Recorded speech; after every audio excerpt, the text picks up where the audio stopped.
Namaskar and a very warm welcome on the 25th episode You the Nurse Talk Show.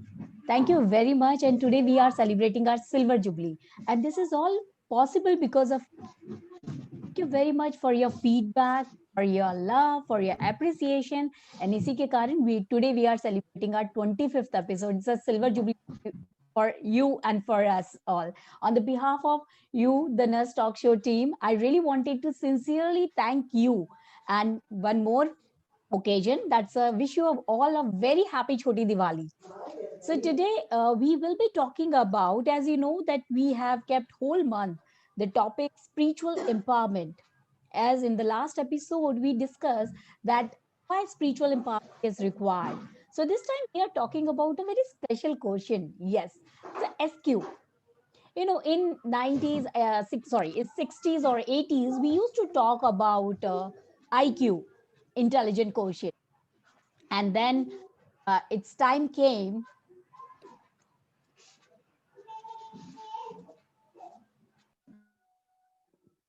Yes. Then it time came when we started talking about the emotional quotient.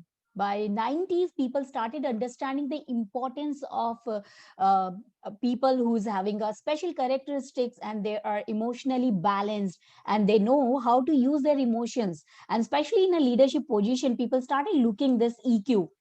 And now in 2020 or in the 21st century, we are talking about the spiritual quotient. And let me tell you this, actually this quotient is very important. Important because today we are sitting on the excess of everything.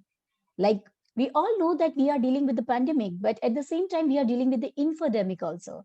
So today, you know, it's a very unique and as well as a little I would say the complex and the complicated topic. But thank you very much that we are having a special master today who can demystify the whole concept and make this spiritual quotient is very understandable for us.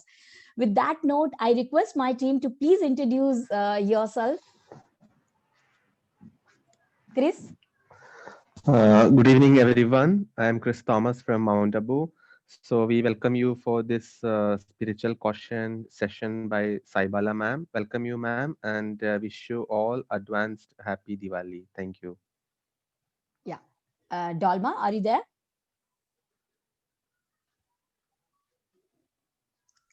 Okay, Rekha Di, over to you. Good evening, everyone. Myself, Rekha Anil Kumar. A very happy Diwali and welcome you all to the show. Good evening, Saivala ma'am, and all present here. A very good evening. Thank you so much. Yeah. Shri ma'am. Good evening, everyone. My name is Sri Devi, and I'm a happy nurse. And during this pandemic, I think spiritual quotient is one of our should be our favorite topic because today we are here, tomorrow we don't know what. So it's nice to think further than our physical and our materialistic being. So thank you, Sai Balaji, for being here. Yeah, thank you very much.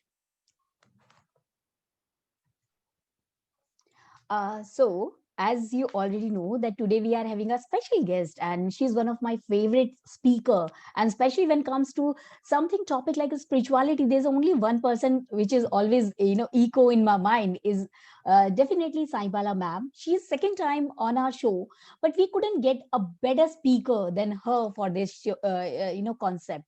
So I sincerely want to thank ma'am on the behalf of you, the Nurse Talk Show team, and thank you very much, ma'am, for sparing time and coming on the show. I don't think that you actually need any introduction, but when I start, you know, showing her CV, so she's a master speaker, she's a director, as you can see that she's a nursing director with Amrita Institute of Medical Sciences, Kochi. She's having so many publications on her name, and without taking much time, I really wanted to listen and, you know, really wanted to learn this SQ from this master. Thank you very much, ma'am, and over to you. Good evening to all of you. It's nice to come back again, and I hope I'm clear. this would be a better if it's an interactive session. So maybe I will want you to give me a few feedbacks and maybe use the chat box, because I don't think we can all talk together. So the whole concept of spiritual quotient is my favorite topic. Maybe because I chose to have a spiritual life at the age of 15. And it's been 30 years of my journey to understand spirituality. And I think I have probably done some justice to understanding it. I think the more I understand about it, the less I feel I know about it. That's the beauty of this whole thing, because this is, we call it by different terms, but the experience is very seldom beautifully explained, because it's like this. If you eat sugar and you want to explain the taste of it, how do you do that? You can only say it's sweet, and it's sweeter than this, sweeter than that, but then you have to eat the sugar to really understand how it feels like. So it's simply, spirituality is actually a journey into yourself.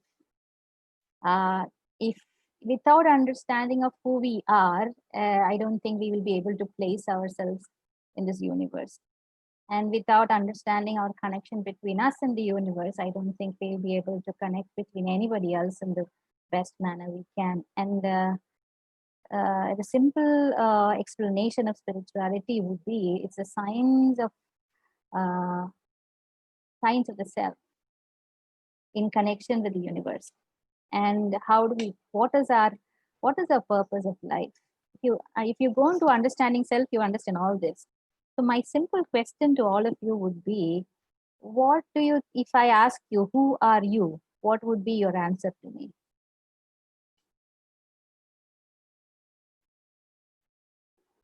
Who are you? Because this is a very fundamental question. So yeah, human. I'm the consciousness, human being. That's what leaves us. Okay. There's a few answers that came. Human being, I would pick that because I have a reason to choose that. Because human being is actually the species we belong to. We're not actually, if you say human being means every human being is not the same. There's something different, right, in all of us. So it's only a species, it's not me, the me of me. So what is that? So a lot of people have written, I'm the soul. That's a very real answer. If you understand that much, I think you understand spirituality. The word spirituality probably comes from the word spirit. Spirit is actually what you call your essence. Someone has written that which leaves your body when you die. So it's a life force. What we are, essentially, the essence of what we are is the life force that makes us living. That's like what gives the life to anything. And then what about your body? What about your emotions? What about your intelligence? What are they? Are they a part of you, or are they you? There's a difference. We talk about our body, our mind, our intelligence, right? We don't talk about, when you talk about me and I ask about your body, then you say my body is strong. You don't, even though you say I am strong, but if you really go deeper into it, you will say my body is actually stronger. It's not me who is strong, my body is strong. My mind, my emotions are this, my emotions are. So that actually you can actually separate it from yourself, as if like your book, your laptop, your mobile. My mobile is better, my this thing is better. Like that, your body, mind, and instrument in the intellect are three different aspects of yourself. But that three things are the things that that also changes. The self, that the soul, is not actually changing. That's only one thing which is stable, constant all the time. Rest everything changes. You age, okay, you're not the same. Your body is not the same when you're 3, when you're 5, when you're 10, you're 15, 20, 25, 30, 35. Your body changes quite a lot. Your mind is not the same.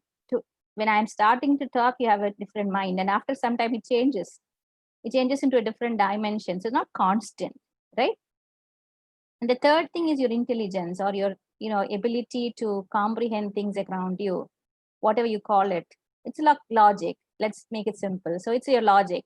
And logic is not the same. Your logic at 3 years is not the same. Your understanding of rising sun and the setting sun is not the same when you're 3, when you're 15, when you're 25.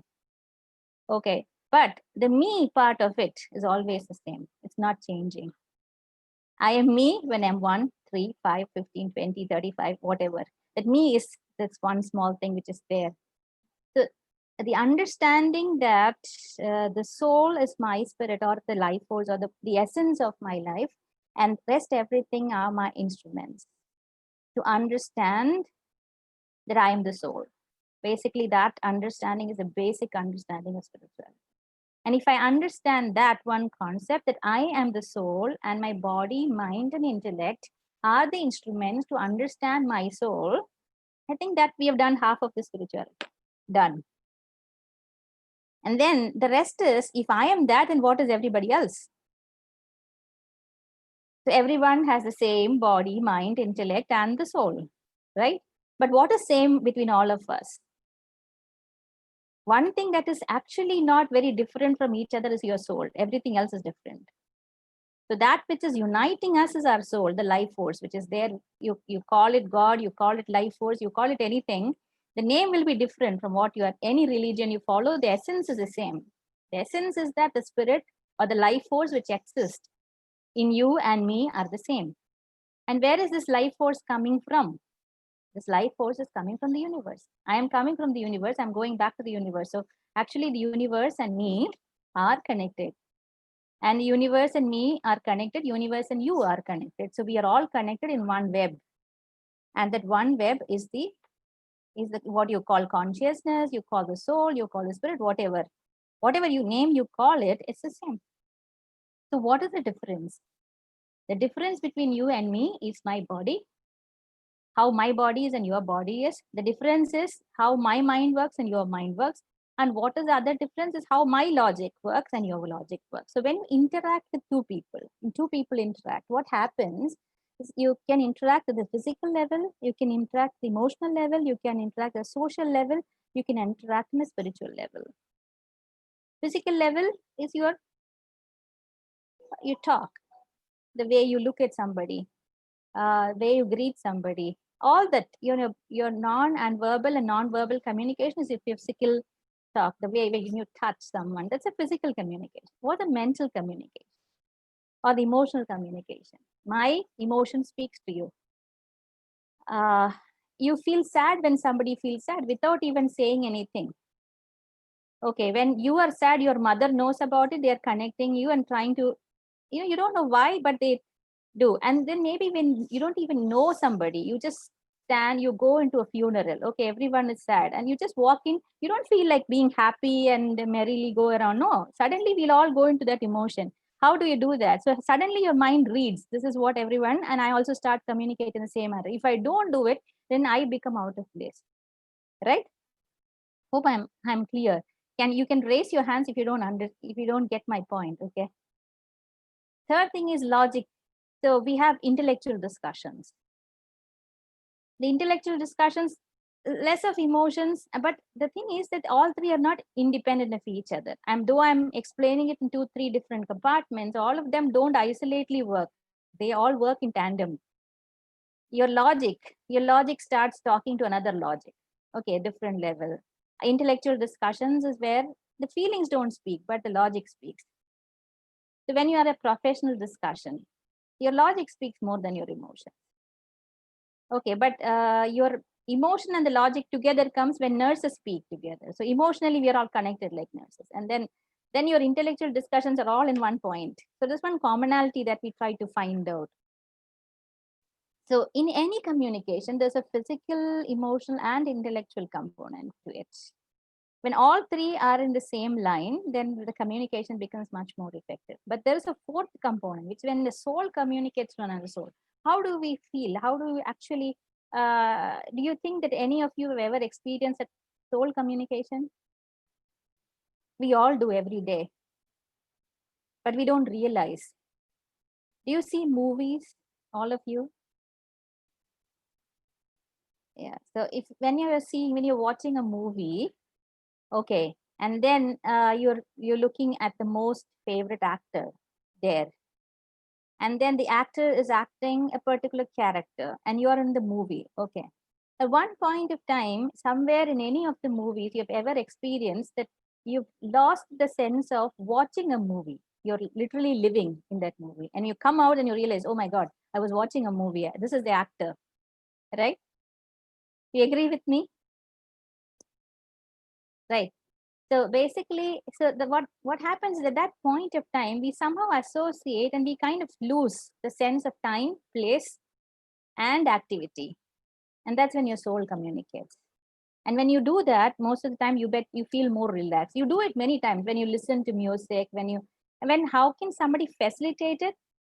The arts facilitate soul communication, because if my soul is involved in my art form, my soul is capable of dragging you in. If my mind is involved, yes, my mind is capable of drawing you, but my soul is involved, it's more powerful, it's capable of drawing you all into that. So any actor who doesn't act, who becomes the character, is able to draw you into that character, and somehow we literally live that character, and we don't remember that person as a human being, we remember him as a character. But every movie, he's not changing though his characterization may be different, but he is, as a person, he's very different from what characters he's acting, right? So similarly, our mind, body, and intellect moves at different points, but the inner person is the same. It's not changing. But how we are able to relate to it is because when you relate to that person, when he is actually coming out with his self, then we are able to see that character rather than him acting out. You understand the difference? Okay. So when you're going into a music concert, you really love music and you go there and you listen to the music. When you listen to the music, you either can pick up the tune, you pick up the words, you pick up maybe you don't even pick up any of those. You just listen, you just get the meaning of the words. Sometimes you get none of these. Some of them last with you, some don't. So when you go back into all that, you realize that somewhere, whoever has actually been so involved in music, that person is able to influence you deeply, more deeply. The more deeply you are involved, the more you will be able to catch up. So when you lose the sense of time, space, and activity, that's when you have a soul communication. You have relationships. Suddenly, one fine morning, you meet somebody, and then you don't feel you've never met them. Okay, it's almost like we saw him yesterday, and we start a conversation. We start a conversation and say that you don't feel that this is the first time you're talking, or maybe we have not in touch with each other for maybe 10 years or something, and then suddenly one fine morning we come back and meet. It's as if like we have had a conversation yesterday. Let's start. There's no introduction, there's nothing. Only soul connections have that kind of an ability to connect. So if you relate all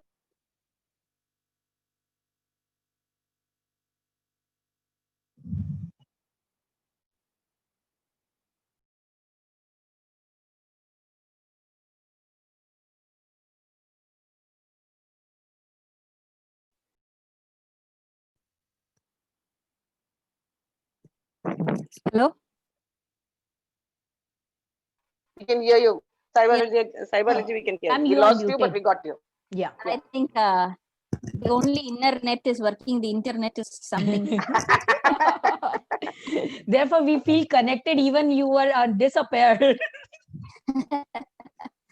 The inner network is what we talk about. The inner network is where there's one place where we get connected to each other, and the soul communication is something that we do without knowing that we are connecting. But in every communication, there's some component of all that.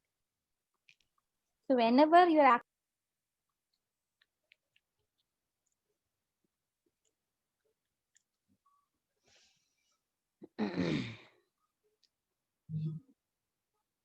Yeah.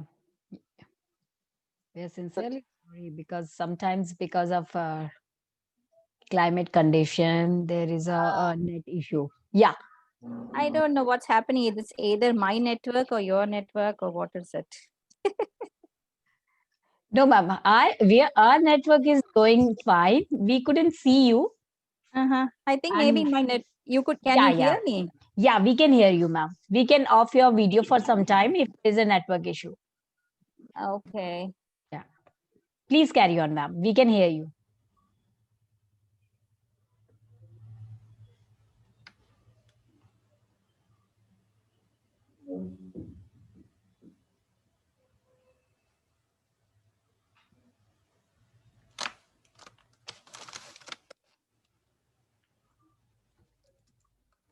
Ma'am, can you hear us?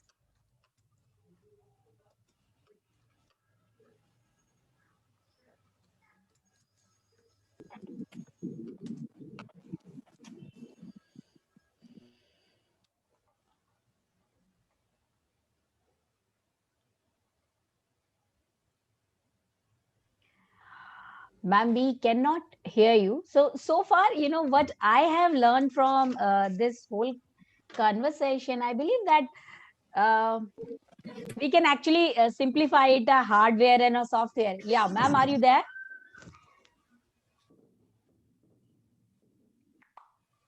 Saibala, ma'am, you are muted. Yeah, I think my network, my Zoom is exiting by itself. I don't understand. Why is that? Okay. I'm trying to get another network up just in case it's a network issue, but it's a Wi-Fi, so it shouldn't be a problem. No, it should not be. But we can hear you, ma'am. You can start speaking and then we'll see if there is any problem.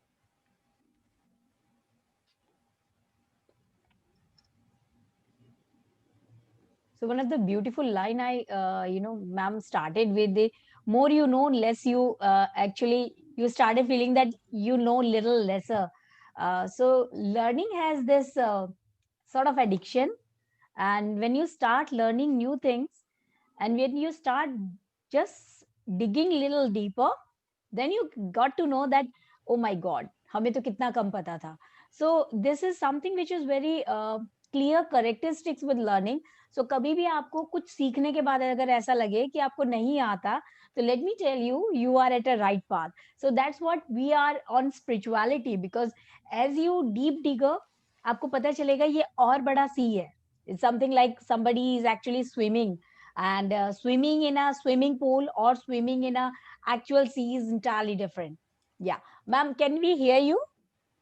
Yeah. Yeah. Over to you, ma'am. Done. I think though I'm talking about the subject, I think the nature is also testing us whether we are actually able to connect with each other without any of this technology. So we talk when we discuss, we also discuss about when we talk about the internet, we talk about inner network. So the inner network is actually the soul network where we are all connected with each other in this universe. So what we actually do in the spiritual quotient is the ability of yours to understand the place, who you are in essence, how to use your body, mind, and intellect to know yourself, and always be aware that we are that self, rather than being identified with your emotion, being identified with your logic, being identified with your body.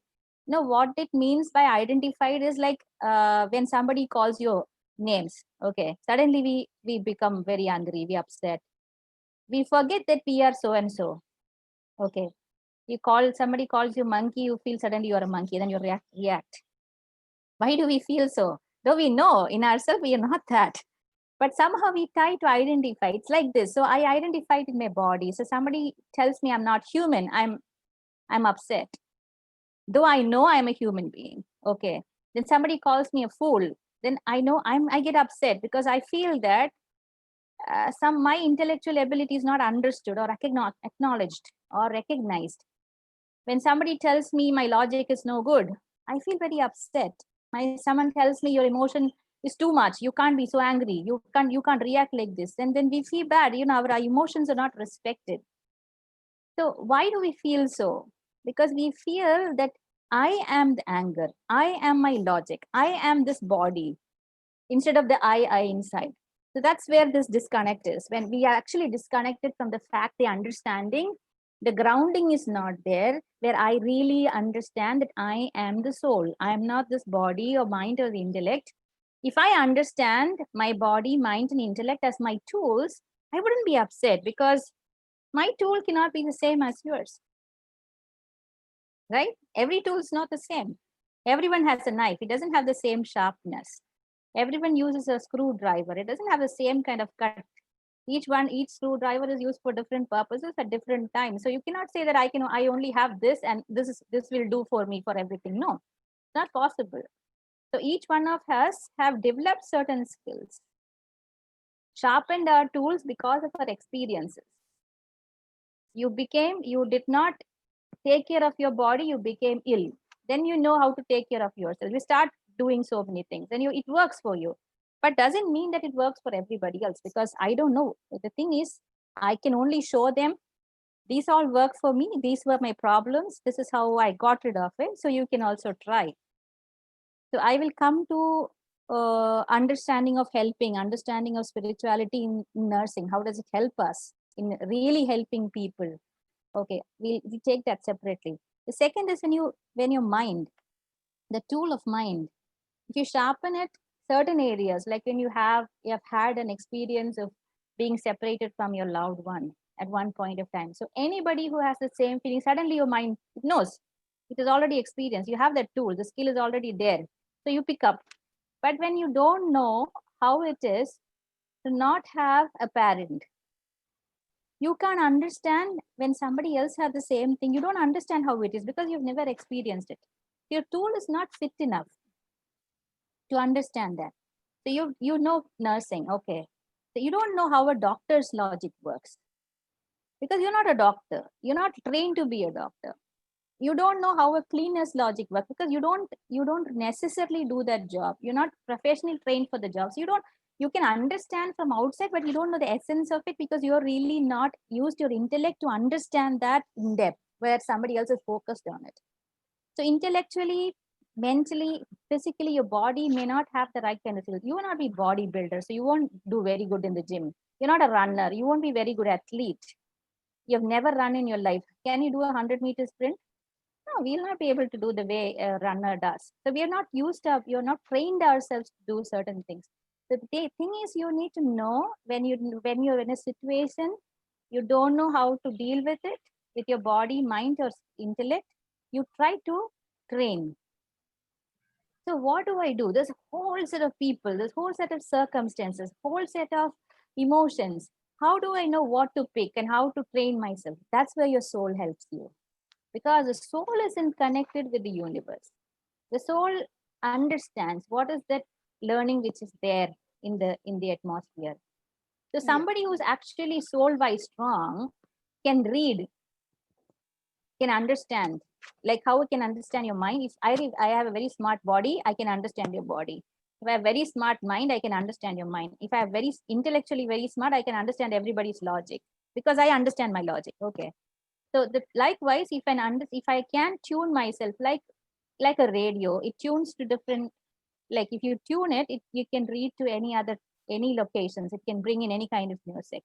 Like if you tune to the universe, you are able to tune to different individuals. So that's how in olden days, people, if you look at Indian literature or culture or whatever, a lot of learning is happened from inside. Learning is not like from textbook to textbook or any great people who have actually whose books have been there, whom we read for our thing. All of that learning has come from inside. Yeah. The way they looked and what they saw from the universe, the way I am placed in the universe and how I see myself and how I see others in what light in different experiences. This is what I've written. G. So the basic knowledge is there. Okay, all you have to do is tune and read and use it. That's why all the spiritual masters or whoever you call it, guides or mentors or whatever, they try to tell you, you look for your answers within, because your answers are unique for you and it is there inside you. So all that you have to do is to know how to go inside and see your answers. which will be right for yourself, because every other answer may not be really right for you for the right time. So when as nurses, when we are helping, so in the helping profession, what happens is we don't understand how to help. So what we do, two things. When we don't understand, we move away. Okay, or what we do is when you go in and then you try to live their life. So any relationship, it's not only nursing profession, any relationship, what we try to do with people is that either we try and get into someone's life and try to offer ourselves. And when you do that, what happens is you try to give answers for them. But those answers may not be right for them. So what they do is they will not seek answer from within. They will always depend you for your answer, for their answers. And sometimes when the answers go wrong, they blame you for it. And you feel bad because you have put a lot of efforts. It's not like I can understand myself, but I can't understand you. So to understand you, I have to put a lot of effort in understanding me. And I try to go in deeply, understand, and then try to come up with an answer for it. And immediately there's a rejection. You feel bad. You feel like, why should I help them? And you kind of slip back. You don't do anything. When you don't do anything, what happens is you feel that you're not using your skills. You're not actually helping anybody. So the real kind of help, or what we call the compassionate caring, the word compassion, the real meaning of compassion is not, feeling, doing for somebody. It's actually making people able for handling themselves. So building their capacity. That's real compassion. So if we, how can we do that? If we understand that I am the soul, you are the soul, my capability and your capability is different only because our tools have not been used in the same way it's used by you and me. So I try to tell you, okay, I had this situation. This is what I did. You try it out. So instead what we do, we take the tool and we try to do that, sharpening them or do whatever. And you try to tell them, no, this tool is no good. Do use that. Sometimes it doesn't work. Yeah, it doesn't work at all. So basically it's all about understanding that I am capable as you are and you are capable as me, and your judgments are about my tools, it's not about me.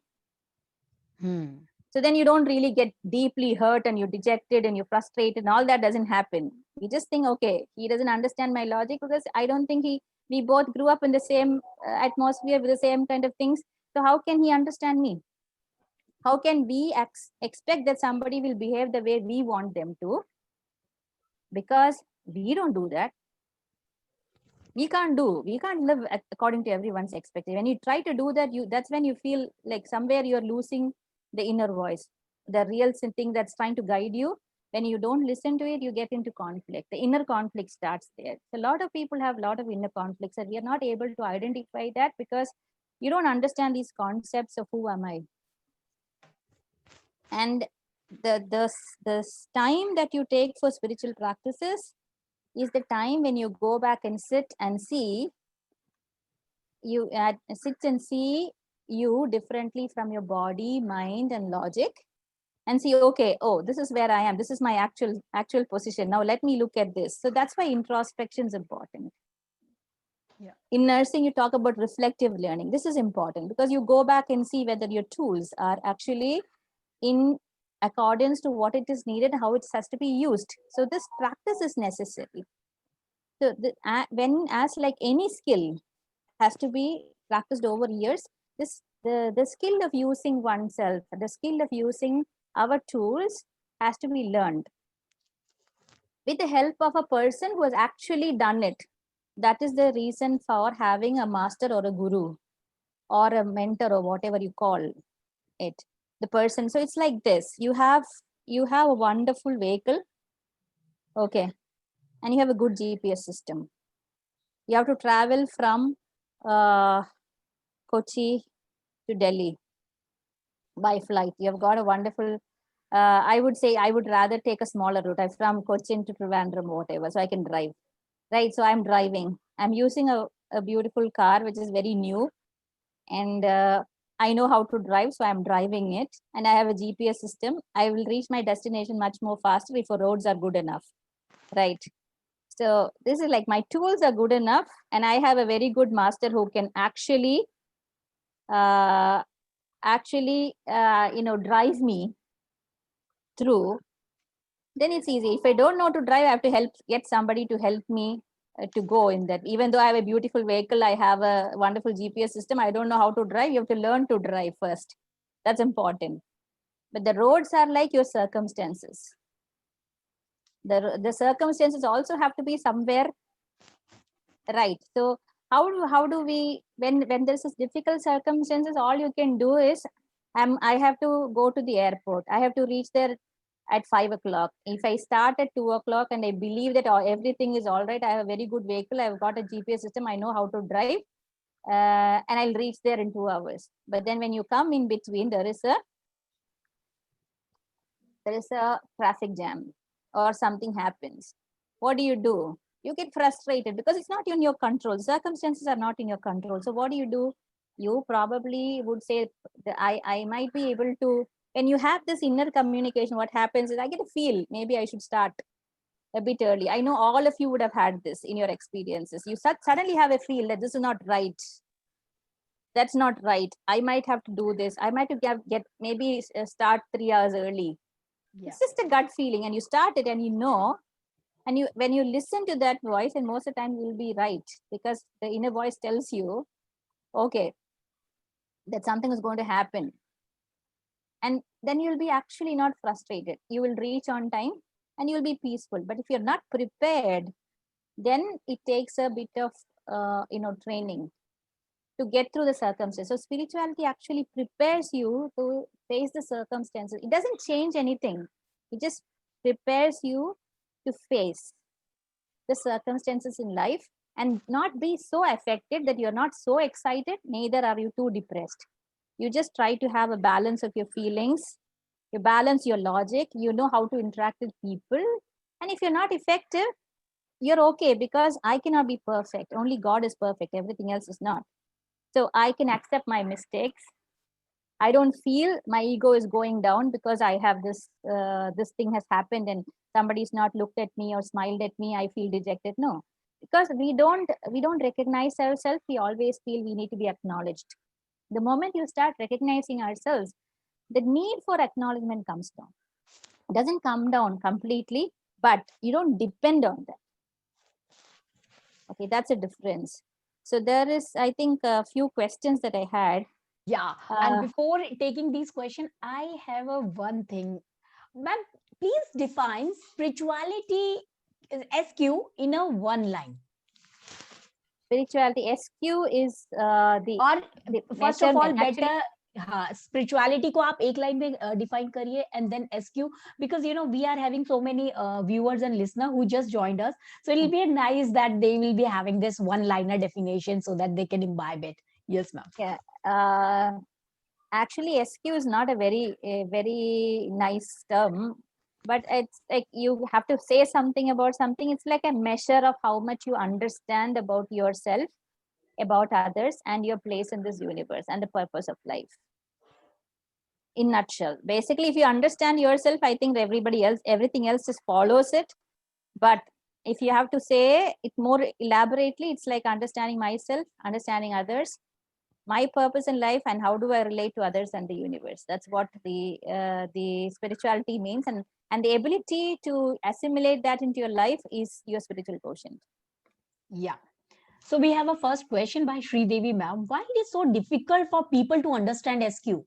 Because we are not trained. Yeah, that's a similar question I was having. That why the people thing is because we are not taught the kind of logic that we were supposed to be long ago. In previous, I think the older generation, I wouldn't call them older. Actually, they are much younger than to many young people now, because by heart they are a lot younger, and you're not a lot enthusiastic than youngsters. You know why? Because everything that we were trained when we were young, we're supposed to inculcate this spiritual feeling without even realizing it. Okay, in our culture, we say Matra Devo Bhava, Pitra Devo Bhava. Acharya Devo Bhava, Aditi Devo Bhava. That means you see the God in your mother, your father, your teacher, and then the guest. So that's like in order. Okay, you start with your home, and the most closest person is your mother. So you start seeing God there. That God means the inner spirit. You see the soul there, and you start. So how do you do that? Small behaviors. Through small behaviors, you try respect, touching, feet, all that is like showing respect. It's not. It's a ritual. It's an understanding that there is a soul inside her. So the closest person is easier for us, and then it grows from mother to father to teachers. So teachers not a part of family. Teachers is like somebody outside, but then there's something that you get from them. So something, when people give you something, those people you respect. And guest, they don't give you anything. They just walk into your house someday, maybe relative, maybe somebody, but they're not at all, sometimes related, sometimes not related. So you grow from respecting your own people to respecting everybody around you. So Yeah. nobody's told you this is what it means. You've never been trained. Yeah. Though we all practiced, and somehow, somewhere internally, when you have actually practiced this in childhood, and you can never insult a guest. Because suddenly when somebody walks in, the first thing you ask is, chai pani lege. Without that, you will not, next line will not go. If you don't give water, you don't. In our houses, always, all the women will agree, you'll have at least one portion of food extra. You don't cook only for yourself. And if you all there, I think the next generation probably don't have that kind of a feeling. But every house, invariably, all the mothers would have one extra portion of food with them.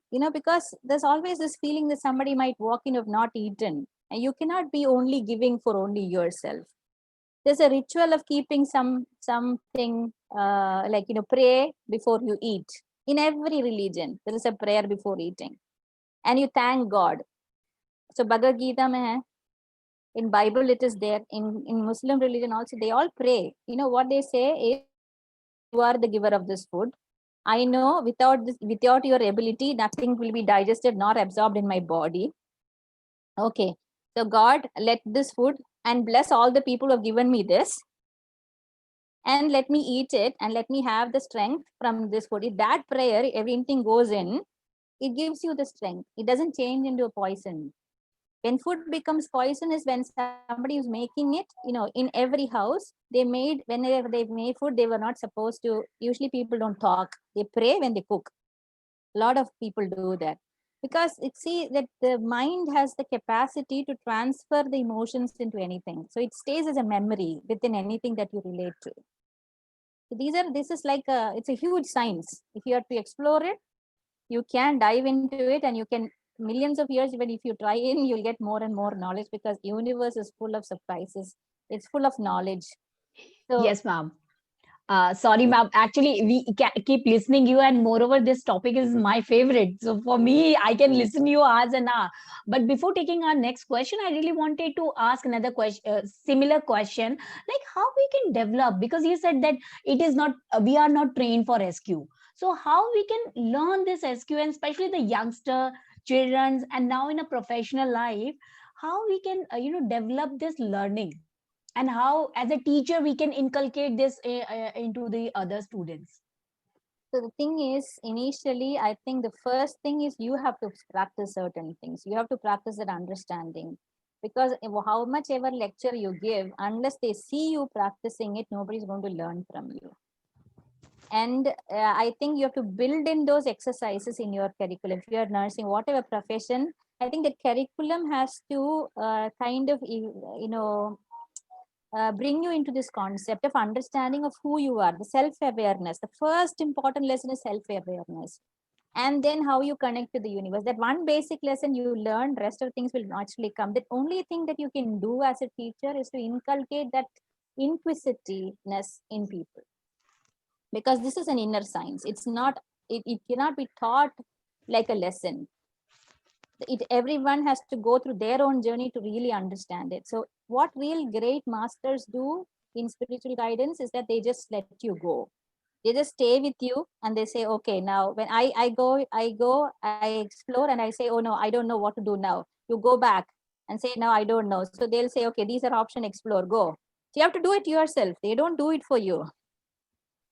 So all those spiritual masters are actually those people who are able to guide you through because they have gone through this, so they understand it. There are different levels of people, like teachers, who have 20 years of teaching experience, 15 years of teaching experience, 5 years of experience. They're different. But doesn't mean that somebody who has 15 years of experience have the same kind of teaching ability with a 5-year-old. Because sometimes somebody who's got 5 years of experience, they're intensely passionate, of really spend their whole time there, they might be far smarter than a 15-year experience per person. So it's not about the experience or years that you spend, but it's about the passion or this amount of effort you put to understand to it that makes the difference. And also your ability, there's so many things which are connected. I don't think I'll speak about all that now because it needs a lot more clarification and it's very unique to people. It's like this, like I have to go from destination A to destination B. I can choose a car, a bus, a bike. I can go by walking. I can go by any method. It's my choice, right?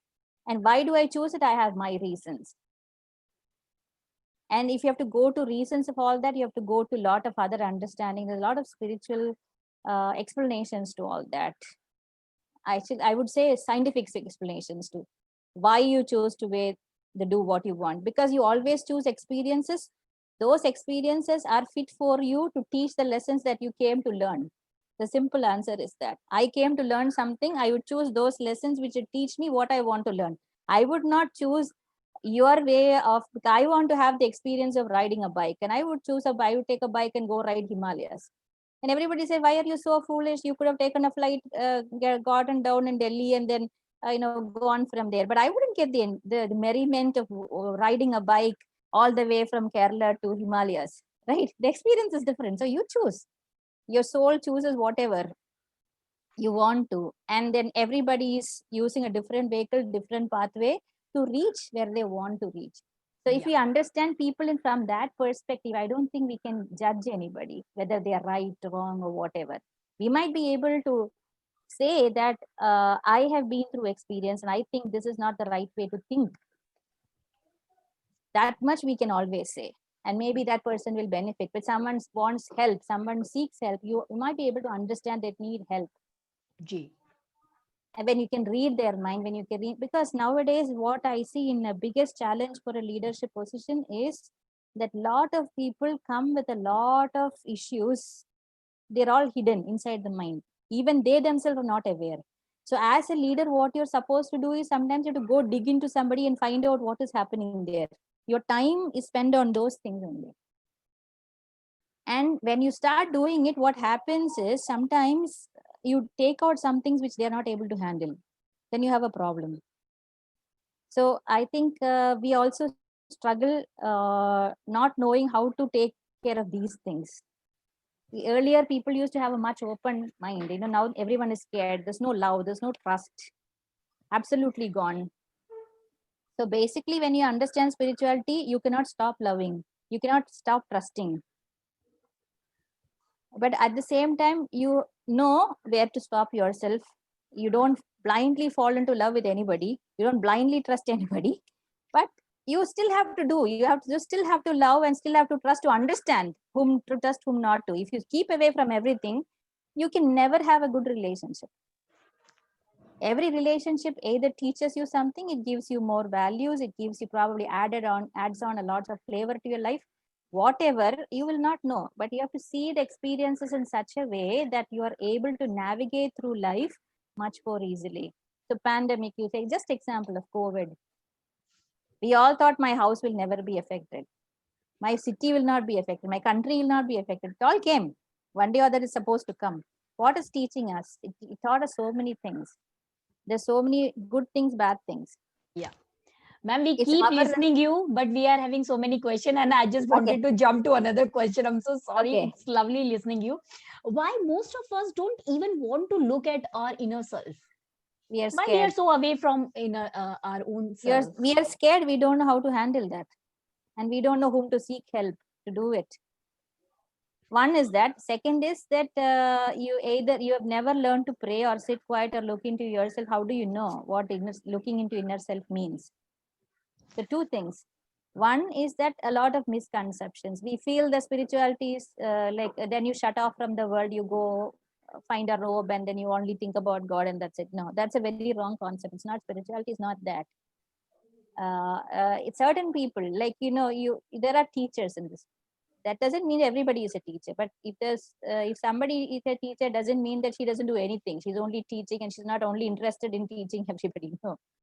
So similarly, you need people who practice spirituality seriously, because only they can guide the others to go through it. So those people who really choose to understand the inner self and they spend a lot of time on it, they are much more better guides for you. So certain people would love to do that, so they do it. That doesn't mean that they all live in the same universe, they all live in the same world. They're not separated from it. And if you try to separate this materialistic and the spiritual world, that's a big mistake. Spirituality and materialism, though we call it two terms, are two sides of the same coin. When you're seeing from if you talk of spirituality, you see outside, you see within, and from within you see outside. Materialistic is you see from outside, you only see the outside, you don't see the inner self. That's only difference. That's like one is from outside to in, other is inside out. Yeah, it's something like a 6-9 theory. Yeah. Hello. Like does law of attraction and spirituality have any connection? Law of attraction and spirituality it's the same. Spirituality, it actually has everything. Spirituality is there in everything in life. Okay, the problem is that we define spirituality something only related to your soul, nothing like that. If the soul is the essence and everything comes from that same living force, right? So what is excluded of it? There's nothing excluded. Law of attraction simply means that whatever you think always will come to you, because your mind has that power. Because you are a part of the same life force, and the same life force is inside you, and the mind is your tool, and the mind is actually the most powerful tool that we have. The intellect, more than the intellect, the mind is very powerful. So it is able to bring in anything that you need. That's why you say, if you think about negative things will come to you. Positive things, positive will come to you. That's why positive affirmations are a method of meditation and all that. And it's like this. Ma'am, I'm having another question. Okay, please. Sorry, because we are running short of time. So my next question is, because it's a nurse talk show and there's so many nurses are listening, I really want to know that how this spirituality can help them in their nursing profession or any profession in terms. So that's like exactly where I started at one point of time, where we said, like, how do we help our patients? How do we understand what our patient actually needs? Okay, so you communicate with your mind, your body, your logic. You communicate with your soul.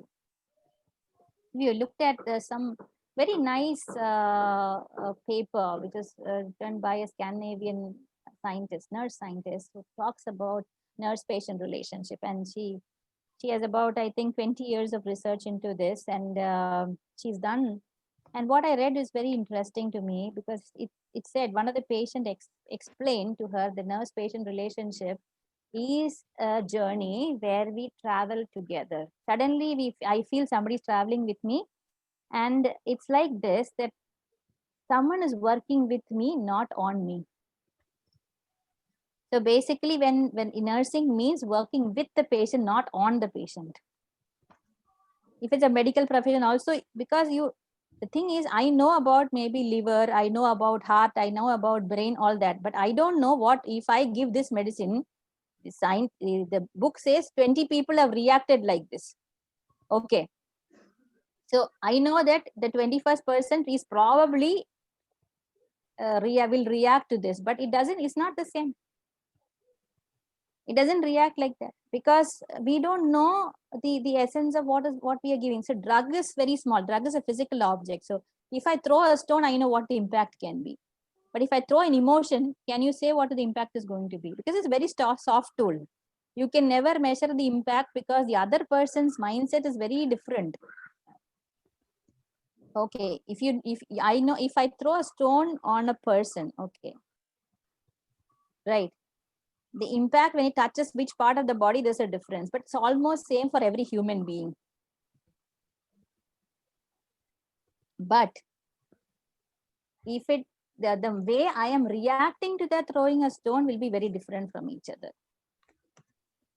If the thrown, if it's a very small stone thrown by a small kid, I would be very happy. I say, okay, what made you do this? And I'll smile and go. Maybe it's a bigger stone from by somebody like if I think I'm an enemy to him, then my reaction will be very different, right? Similarly, when you put your emotions out on people, they get different they react very differently. You will never know. So this applies to every human relationship. When you're interacting with a patient, you will have to understand that this particular person is a human being and has the same capabilities that I have. The only problem is that his body as an instrument is worn off or not cared for, or his mind is not in a state to absorb. So if I have to read it, I have to know myself. Without knowing myself, I can't take care of them. So what happens in nursing profession is we are taught to give, but we have not taught self-compassion. We are not taught how to take care of ourselves. That element is missing. So what happens is you try to compensate for not doing for yourself by doing for others. But you do more, you stretch yourself so much that when you don't feel that is understood, then you get violent. But nobody's asking you to do it. Who's asking you to do that? We ourselves assume that by giving, we are more happy. But no one can give more than what they have. So Yes, you have to ma'am. create more to give more. Ji. Ma'am, we are having just 2 minutes, and I don't want to leave this opportunity to please teach us and give us a very good take-home lesson that how we can have a better spiritual being, because it's actually need of an hour. This is, let me tell you, you can live without any quotient, but if you don't have spirituality quotient in today's life, I know it's not a right word, but I really wanted to learn from you. I think start exploring yourself. That's it. How can we And do? when you, Can yeah, you guide us the simple way? Because we are going to do that, but definitely we need a master like you who can actually tell us. that's, it's not a one-liner, because it depends on every single person. You have to start with your strongest point. Start exploring your stronger points and then start building them, rather than try focusing on your weaknesses and inabilities. You try focusing on your strength and try to, I'll tell you one simple example from my life. I used to be a very short-tempered person when I was young. Amma, and I felt that she was a very blissful soul, and I thought that prayer could help me control my temper. And I started doing prayers for the sake of it. And in years to come, it didn't. The day I did my prayers, I felt much more composed. When I don't do it, I felt I was bouncing back to the same person. But after some time, what happened is this whole thing dawned on me that I have an ability to understand others. Okay. Then I tried to strengthen that ability and try more. And if I didn't understand somebody, when I got emotionally upset about someone, I tried to understand why. Why did they behave like that? Why was I upset? And this whole thing has changed the way I react to people. And the strength of trying to understand people have actually taken away my weakness of getting very emotional times. So the best way to deal with what you feel is not right about you is to know about what is your strength and try to build on it, because every strength has an opposite. So every weakness has an opposite to that. So find out that and bring that in. And the more you try to understand, do small things about you. Don't at least start wearing a smile every day. Genuine smile, not like, doesn't make any sense. And everybody can understand that. Don't think that you can fool anybody around you. No one can fool, because everyone has a mind, everyone has a logic, which is equally good as yours, sometimes sharper than yours, and everyone has a soul. So at least few people around you would really know if it's genuine.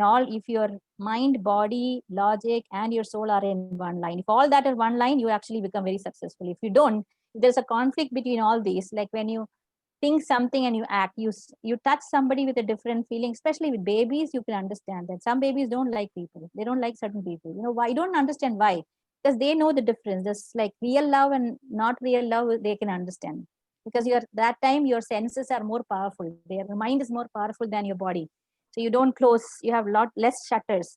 The other thing, you have a lot of filters and you don't want to see. You've learned how to filter out things you don't want to see, and you've learned to lead a life where you don't feel you are actually protecting yourself from the disturbances around you. But deep within, we are not. So it has to come from inside. The whatever happens, whatever things are there inside, the healing has to come from here rather than from top down. Amazing. I could talk on for days together. Yeah, that's what I was thinking, that, it's a really injustice to say that, please tell us spirituality in an hour. So I'm so sorry to all my listeners, to all our viewers. And we try to, incorporate this huge, concept in a 1 hour. But thank you very much, ma'am. You really did justice with that. And let me tell you, my clarity for this concept is much better now, and I really want to thank you. And let me tell you, even we can listen you hours and hours without getting tired, and we are just enjoying listening you. But I'm so sorry, we are having a set time, so we will be closing our show here. But we love that if you can stay a little more, and so that you can answer our few listeners and other people who's staying on Zoom. So with that note, I sincerely wanted to say thanks once again, Saibala ma'am, and sorry to everyone that we have to close this interesting, discussion. And that the beautiful way she presented the concept, the spiritual quotient. Well, let me tell you, friends, and just re-emphasizing 2 points, how we can be having our spirituality, because it is just a consciousness about your own self. So one thing ma'am said, explore yourself. Please, I request all the parents, let their children to explore themselves. We should not have that comparative tool. Why we fear to see ourselves? Because nobody allow us to see inside, because they always give you everything full in the plate. Like, when you really wanted to see your competency, you usually compare with the another person. So it's a high time that we should spend some time with ourselves, and the most important is talking about your strength. It's a high time that we should not talk about the weakness, because as it was there, that law of attraction, definitely what you say, and if your thought, word and action is synchronized, that nobody can stop you what you really want. And the third point, which is very important, that please choose your circle, because that's very important. And that's what the whole the essence of what ma'am was saying. What is the importance of master? I read somewhere that you become average of 5 people surrounded by you. So I'm very particular for these 5 people in my life, and I request you all to please choose these 5 people around you, because you are going to be average of these 5 people. And thank you very much for watching our show, and thank you, Saibala ma'am, for coming on the show and making this complex topic so interesting. And we love to listen to you more. Thank you, ma'am.